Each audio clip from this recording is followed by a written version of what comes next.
श्री कृष्ण बंधुओं, आपके अपने चैनल भक्ति की शक्ति में बहुत बहुत स्वागत है। आज हम बात करेंगे सटतिला एकादशी व्रत की कथा और उसके साथ साथ व्रत की विधि और पारण की शुभ मुहूर्त। बहुत सारी जानकारी एक ही वीडियो में आपको मिलने वाली है, तो वीडियो में बने रहें। और वीडियो पसंद आए तो लाइक कीजिएगा और शेयर करना तो बिल्कुल भी नहीं भूलिएगा। तो चलिए स्टार्ट कर लेते हैं। सटतिला एकादशी व्रत कथा। युधिष्ठिर ने श्री कृष्ण से पूछा, भगवान, माघ मास के कृष्ण पक्ष में कौन सी एकादशी होती है, उसके लिए कैसी विधि है तथा उसका फल क्या है, कृपा करके सब बताइए। तो श्री भगवान बोले, नृपश्रेष्ठ, माघ मास के कृष्ण पक्ष की एकादशी सटतिला के नाम से विख्यात है, जो सब पापों का नाश करने वाला है। मुनि श्रेष्ठ पुलस्थ ने इसकी जो पापहारिणी कथा दालभ्य से कही थी उसे सुनो। दालभ्य ने पूछा, ब्राह्मण मृत्यु लोक में आए हुए प्राणी प्राय पाप कर्म करते रहते हैं, उन्हें नरक में ना जाना पड़े, इसके लिए कौन सा उपाय है, बताने की कृपा करें। पुलसत्य जी बोले, महाभाग, माघ मास आने पर मनुष्य को चाहिए कि वह नहा धोकर पवित्र हो, इंद्र संयम रखते हुए काम, क्रोध, अहंकार, लोभ और चुगली आदि बुराइयों को त्याग दें और देवाधिदेव भगवान का स्मरण करके जल से पैर धोकर भूमि पर पड़े हुए गोबर का संग्रह करें। इसमें तिल और कपास मिलाकर 108 पिंडिकाएं बनाएं, यानी उपले बनाएं। फिर माघ में जब आद्रा या मूल नक्षत्र आए तब कृष्ण पक्ष की एकादशी करने के लिए नियम ग्रहण करें और भली भांति स्नान करके पवित्र हो शुद्ध भाव से देवादिदेव श्री विष्णु की पूजा करें।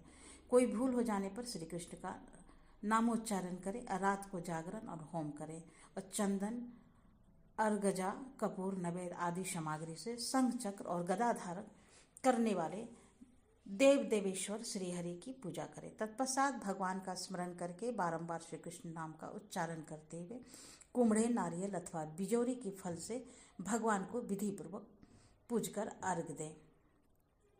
अन्य सामग्री के अभाव में 100 सुपारियों के द्वारा भी पूजन को अर्घदान किया जा सकता है। अर्घ देते समय आप भगवान से प्रार्थना करें, सच्चिदानंद स्वरूप श्री कृष्ण, आप बड़े दयालु हैं, हम आश्रयहीन जीवों के आप आश्रयदाता होइए। हम संसार समुद्र में डूब रहे हैं, आप हम पर प्रसन्न होइए और कमल नयन विश्वभावन सुब्रह्मण्य महापुरुष सबके पूर्वज आपको नमस्कार है। जगतपते, मेरा दिया हुआ अर्घ आप लक्ष्मी जी के साथ स्वीकार करें। तत्पश्चात ब्राह्मण की पूजा करें और उसे जल का घड़ा, छाता, जूता और वस्त्र दान करें। दान करते समय ऐसा कहें, इस दान के द्वारा भगवान श्री कृष्ण मुझ पर प्रसन्न हो।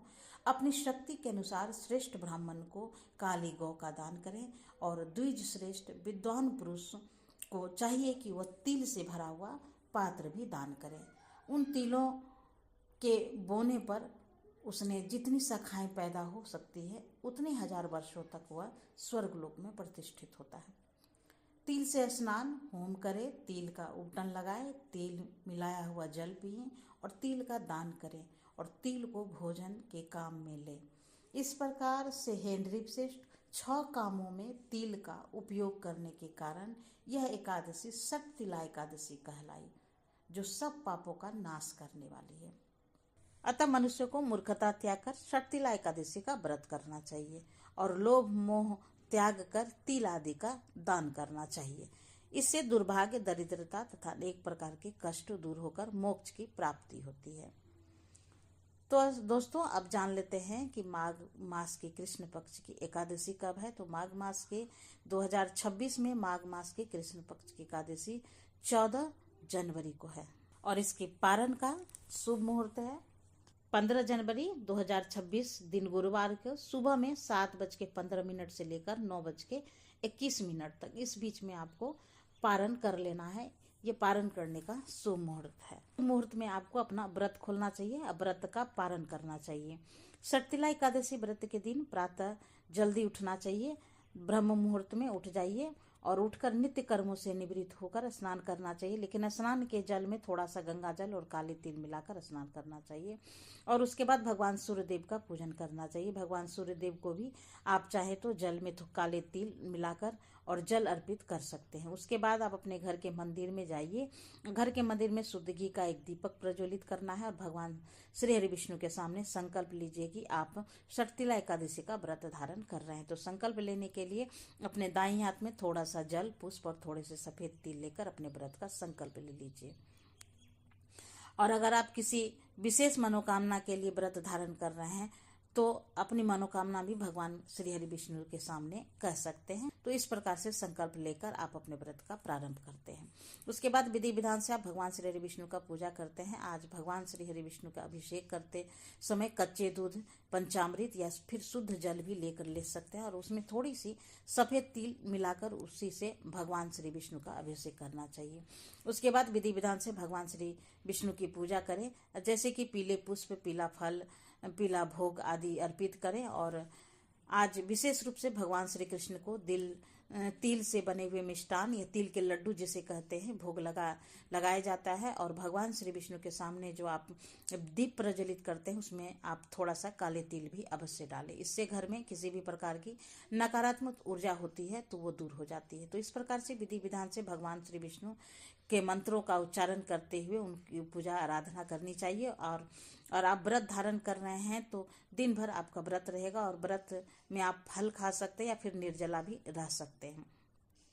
तो अपनी शारीरिक क्षमता के अनुसार आप व्रत धारण कीजिएगा। और हाँ, व्रत में एक चीज का ध्यान जरूर रखिएगा कि इस दिन आपको किसी भी प्रकार से झूठ नहीं बोलना चाहिए, किसी की निंदा नहीं करनी चाहिए, क्रोध भी नहीं करना चाहिए और किसी को अपशब्द भी नहीं कहना चाहिए। आज के दिन किसी भी प्रकार की चोरी नहीं करनी चाहिए और पूरे दिन भगवान श्री हरि विष्णु के चरणों में आपका ध्यान लगा रहना चाहिए। इस बात पर आपको विशेष ध्यान देना चाहिए।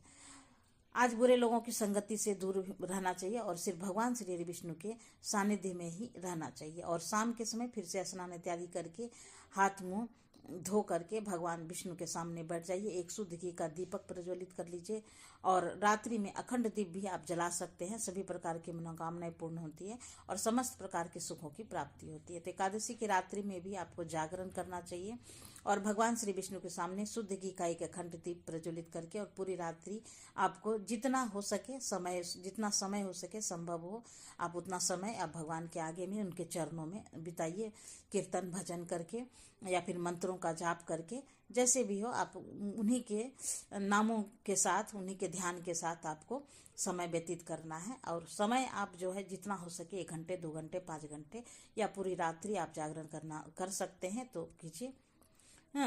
सुबह फिर स्नान इत्यादि करके द्वादशी तिथि भगवान सूर्यदेव को जल अर्पित करके और भगवान श्री विष्णु को विधि विधान से पूजा करने के बाद शुद्ध सात्विक भोजन बनाकर ब्राह्मण को भोजन कराइए और गौ को भी भोजन जरूर निकाल दीजिए। और चींटियों के निमित्त भी आप थोड़ा सा आटा और शक्कर जो मिला करके इस प्रकार से जीवों को भोजन करने के बाद आप स्वयं भी शुभ मुहूर्त में अपना व्रत खोल सकते हैं, व्रत का पालन कर सकते हैं। और हाँ, बहुत से भक्तों का प्रश्न होता है कि इतनी सुबह ब्राह्मण नहीं मिल पाता है जो घर आकर के भोजन कर पाए, तो कोई बात नहीं है, दान की सामग्री जरूर निकाल दीजिए ब्राह्मण के निमित्त।